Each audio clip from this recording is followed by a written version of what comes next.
Bonjour et bienvenue sur reportagemaison.com, un numéro un peu particulier puisque comme vous le voyez, je me trouve aujourd'hui à Villepinte sur le salon Maison et Objets, un rendez-vous incontournable de la rentrée pour tous les professionnels de la décoration et du design maison. On commence par un voyage au Maroc avec les photophores en cire et les bougies décoratives de Diversam Comaral. Monsieur Cittadini, bonjour. Alors Diversam Comaral fabrique des bougies depuis 1995. Pouvez-vous nous dire ce qui fait sa spécificité ? La principale spécificité de Diversam Comaral est d'avoir décidé d'utiliser la cire comme matière première à part entière et non pas comme matière à faire de la bougie justement. Donc notre premier principe, ça a été de créer des objets en paraffine qui sont soit des vases, soit des vasques, soit des photophores.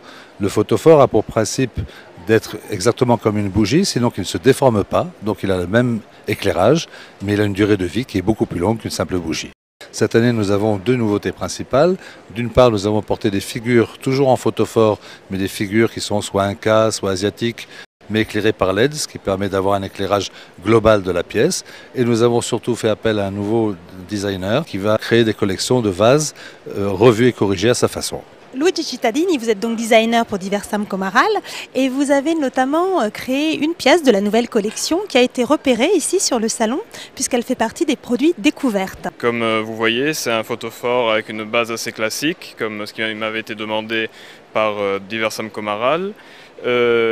L'objectif était aussi de produire une bougie d'une fabrication assez rapide et simple. Et pour cela, j'ai pensé et dessiné ce photophore, tranché sur le dessus pour avoir un aspect plus moderne et plus lumineux aussi, pour donner plus de lumière.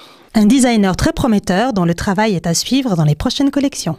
Merci à tous de nous avoir suivis pour ce spécial reportage Maison et Objets et à très bientôt pour un nouveau numéro sur reportagemaison.com.